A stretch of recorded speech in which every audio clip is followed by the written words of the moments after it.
पहले उनका इंट्रोडक्शन करा देता हूँ। हमारे साथ में जुड़ रहे हैं लोकेश सेठिया जी गुड़गांव से। लोकेश सर, स्वागत है शो पे। नमस्कार सर।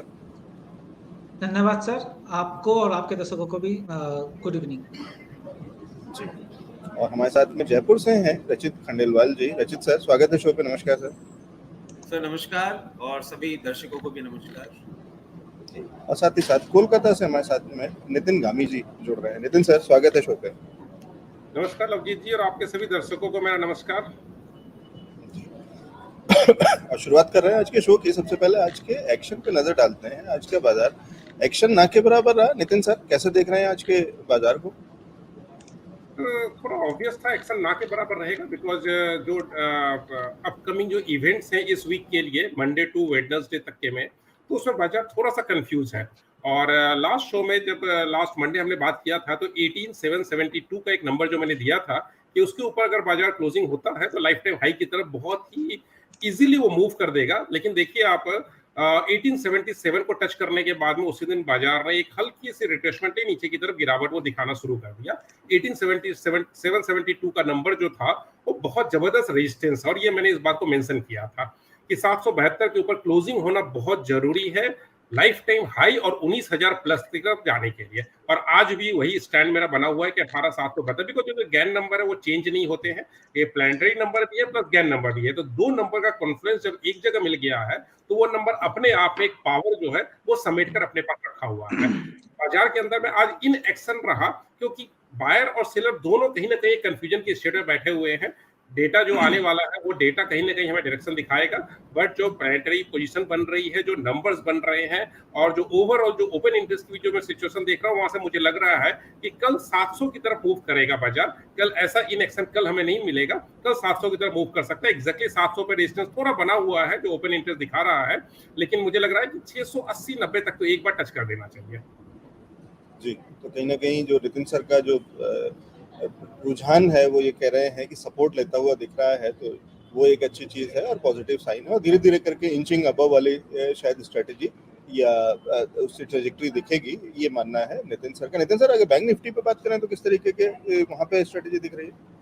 सर बैंक निफ्टी देखिए 43,944 के आसपास आज इसने बंद किया है, और नीचे में आज इसने जो सपोर्ट लिया है वो 870 के आसपास है। बहुत ही नैरो रेंज रहा बैंक निफ्टी का आज काम करने का, बट ये जो सपोर्ट बना हुआ है 875 870 के आसपास में, ये एक जबरदस्त सपोर्ट है। क्योंकि आप यही नंबर आप देखेंगे तो 2 जून को भी इसी जगह पे इसने अपना सपोर्ट लिया था, और इसके पहले देखेंगे तो 31 मई को भी इसी जगह इसने सपोर्ट लिया था। तो ये जो रेंज है ये मल्टीपल सपोर्ट बन गया है, और मल्टीपल सपोर्ट जब बना हुआ होता है तो एक पावरफुल सपोर्ट बन जाता है।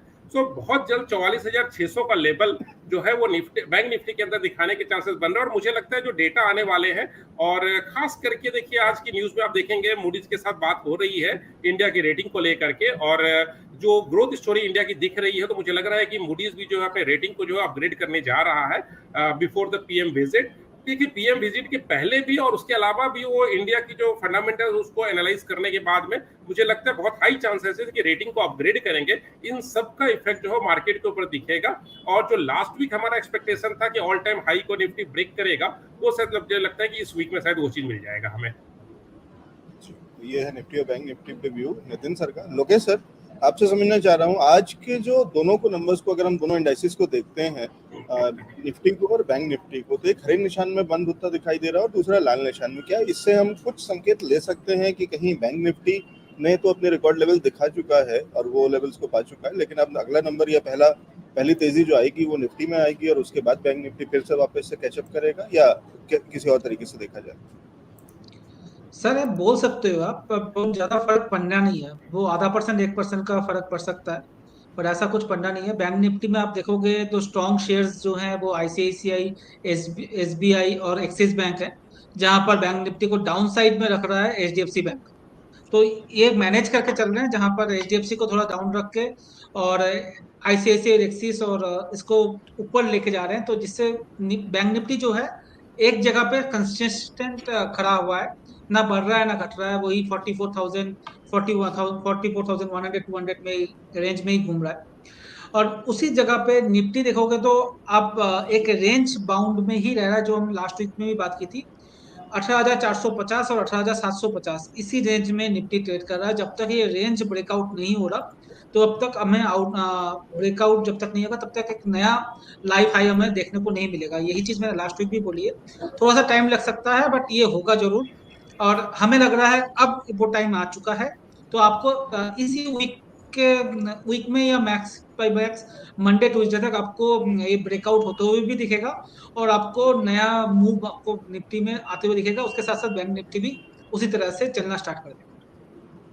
ठीक है, तो ऐसा कुछ बहुत बड़ा डिफरेंस आप कह रहे हैं कि नहीं होने वाला है कि निफ्टी और बैंक निफ्टी में सीक्वेंस का कुछ बहुत बड़ा आगे पीछे जैसा कुछ नहीं होने वाला? नहीं नहीं, हमें अभी नहीं लग रहा था कुछ। ठीक है, तो ओवर रीडिंग जैसी चीज हो सकती है, तो इसलिए आज के संकेतों से, जो कि बहुत ही माइनर सा है, एक लाल और एक हरा, उससे कुछ खास ओवर रीडिंग कर रहे हैं। रचित सर, आपको कैसा दिखता है बाजार और बाजार के आगे की स्ट्रेटेजी? देखिए सर, दो चीजें हैं। एक तो बाजार को अगर हम अभी देखें तो एक फॉर्मेट चल रहा है जिसे हम कहते हैं time wise correction. Time wise correction हम उस चीज को कहते हैं कि पूरा का पूरा सिस्टम जो है वो वहीं पे है, टाइम ड्यूरेशन पास हो रहा है और कोई बहुत ज्यादा मोमेंटम मार्केट में नहीं आ पा रहा है। तो ये फेज जो है इसे टाइम वाइज करेक्शन कहेंगे। और इस टाइम वाइज करेक्शन के पीछे एक बहुत बड़ा ट्रिगर ये भी है कि हमने अभी लास्ट वीक ही अपनी आरबीआई की पॉलिसी देखी थी, जिसमें कुछ चीजें हमें बहुत पॉजिटिव भी दिखी, और आरबीआई के जो गवर्नर थे उनके स्टेटमेंट से भी कुछ चीजें हमको आगे ऐसे दिखी कि शायद अब हम फेस्टिव सीजन को अप्रोच करते करते एक रेट कट को अप्रोच कर लें। मगर जब हम फेडरल रिजर्व की बात करते हैं, जिनकी पॉलिसी अभी वेडनेसडे नाइट को आएगी और हमारा मार्केट थर्सडे को रिएक्ट करेगा, सर उसमें अभी भी एक स्टेट ऑफ कंफ्यूजन है। 70 और 30 का परसेंटेज डिफरेंस आ रहा है, wherein 70% आर एक्सपेक्टिंग कि रेट कट नहीं होगा, 30% आर एक्सपेक्टिंग कि रेट बढ़ सकता है। अब इस केस में आप ये समझें कि ये जो 70% रेट ना चेंज होने वाले हैं, वो तो अपनी पोजीशन लेके बैठे हुए हैं, 30% ऑफशोर लेके बैठे हुए हैं। सो आई बिलीव ये जो टाइम वाइज करेक्शन आपका चल रहा है, ये एटलीस्ट थर्सडे तक चलना चाहिए। थर्सडे तक हमें नहीं लगता कि कोई बहुत ही ज्यादा वोलेटाइल मूवमेंट आना चाहिए मार्केट के अंदर। इसके साथ साथ देखें कि अभी आपका आज इवनिंग में डेटा आएगा इन्फ्लेशन का इंडिया का, और यूएस का डेटा कल आएगा, जो कि बहुत बड़ा ड्राइविंग फोर्स बन सकता है। तो मैं ये समझता हूं कि आने वाला थर्सडे तक के लिए हम थोड़ा साइडवेज जो टाइम करेक्शन चल रहा है उसको देखते रहें, समझते रहें। बहुत कोई एग्रेसिव पोजीशन बनाने वाला मार्केट अभी नहीं बन रहा है, क्योंकि इसमें आपको ध्यान हो, हमने लास्ट वीक जब बात करी थी तब नितिन सर ने एक स्पाइक करेक्शन की बात करी थी, जिसको हम अभी भी रूल आउट नहीं कर सकते हैं। उसके साथ साथ आप ये देखें कि मार्केट जब टाइम वाइज करेक्शन पे चल रहा हो, तब हमारे पास जितना प्रॉफिट हो उसका थोड़ा बहुत बुक करके और स्पाइक करेक्शन के लिए हम अगर वेट करें तो इसमें कोई खराबी नजर आती नहीं है। नॉट दैट मैं ये बोल रहा हूं कि हमारा ये जो लॉन्ग टू मीडियम टर्म जो एक बुल रन चल रहा है ये खत्म हो गया है, बट हाँ, छोटा मोटा करेक्शन को हम रूल आउट नहीं कर सकते। और एक जो लास्ट वीक बात कही गई थी कि बैंक निफ्टी अब निफ्टी के साथ नहीं परफॉर्म करती हुई दिखेगी, वो कहीं ना कहीं अब आपको देखने को मिल भी रहा है। तो bank nifty will take some more time. Symphony वाला जो आपका अभी भी बुल रन है वो इंटैक्ट है, जस्ट दैट आप थोड़ा सा अभी ऐड दे रहे, थर्सडे मॉर्निंग तक का टाइम एक बार निकल जाने दें, उसके बाद अपनी एग्रेसिव पोजीशंस बनाएं। और जहां तक बैंक निफ्टी और निफ्टी के लेवल्स की हम बात करते हैं, तो डाउन साइड बैंक निफ्टी का एनीथिंग क्लोजेस बिलो 43,600, तो हमको एक अपनी short to medium term position review कर लेनी चाहिए। और एनी क्लोजिंग अबव 44,600, तो हमारा अगर कोई हमने शॉर्ट पोजीशन बैंक निफ्टी में बना रखी है एफनो में, उससे एग्जिट कर लेना चाहिए, क्योंकि इस लेवल के ब्रेक होते ही निफ्टी 5,700 पॉइंट का अपसाइड का मूवमेंट कर सकती है। जहां हम निफ्टी की बात करते हैं तो निफ्टी 18,380 के नीचे अगर क्लोज होता है तो हमें अपनी short to medium term long positions को रिविजिट करना होगा। और 18,780 जो कि नितिन सर के गन नंबर के पास भी बहुत ज्यादा आ रहा है, उस लेवल के ब्रीच होते ही हम एक बहुत ज्यादा स्ट्रॉन्ग रैली करेंगे। और मैं समझता हूं 19,200 का जो लेवल है वो बहुत जल्द हिट कर लेंगे। Till that time it's better to wait and watch and book profits wherever we are getting, not to exit the market. Trade positions में प्रॉफिट बुक करते रहें, कैश थोड़ा हाथ में रहेगा, कंफर्टेबल रहेगी सिचुएशन।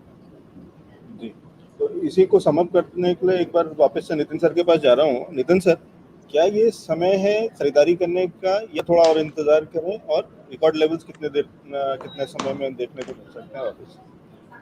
सर देखिए, प्लानिटरी पोजीशंस की अगर बात करूँ, टाइम की अगर बात करूंगा, तो मैं एस्ट्रोलॉजिकली बात करूंगा, तो मुझे लगता है कि एक्यूमुलेट करने का सही समय है, बिकॉज नीचे में गिरावट मुझे नहीं दिख रही। स्पाइक सेल की जो मैं बात करता हूँ, वो स्पाइक सेल बहुत अच्छी और बड़ी एक बाइंग अपॉर्चुनिटी होगी।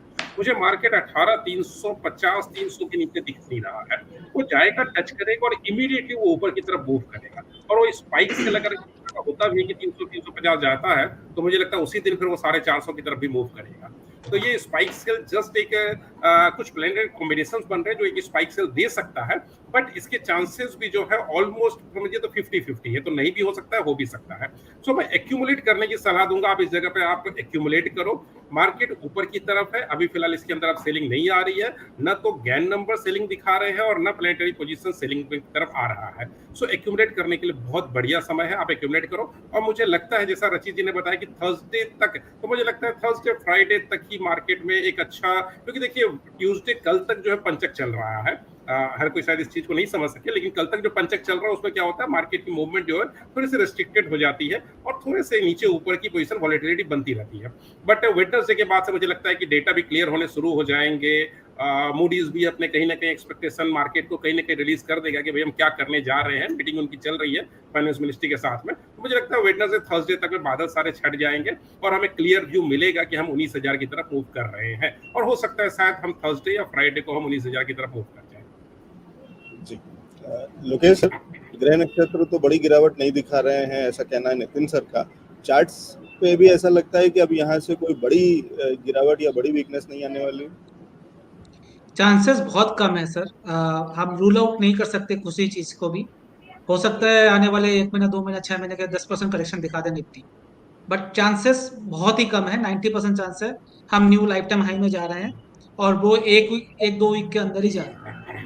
और उसके बाद हमें लगता है 19,500 तक एक बार एक रैली होगी, उसके बाद एक करेक्शन आपको आते हुए दिखेगा, बट उसके पहले मार्केट रुकेगा नहीं।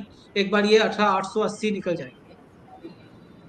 जी ठीक है, चांसेस बहुत कम है, लेकिन रूल आउट नहीं कर सकते क्योंकि अल्टीमेटली बाजार है, शेयर बाजार अपने तरीके से चलता है और इसलिए हमें लगातार नजर रखनी होगी। तो इसलिए फिर से बता रहा हूँ कि लगातार नजर रखते हुए कल फिर हम इस शो के साथ में आप तक पहुंचेंगे। तो बराबर हम रोज सुबह कोशिश करते हैं कि ये रोज सुबह से शाम तक बाजार को ट्रैक करें, उसके एक्शन को समझें और शाम तक आपके पास वो स्ट्रेटेजी पहुंचाएं कि अगले दिन बाजार में क्या करना चाहिए और क्या नहीं करना चाहिए। ये शो का नाम है बाजार आजकल। किन स्टॉक्स पर, किन सेक्टर्स पे नजर है, वापस जाएंगे मेहमानों के पास में, उनसे समझने की कोशिश करेंगे एक छोटे से ब्रेक के बाद। क्या रहा आज के बाजार का हाल, कैसी होगी कल के बाजार की चाल, बनाएंगे रणनीति बाजार के दिग्गजों के साथ। बाजार आज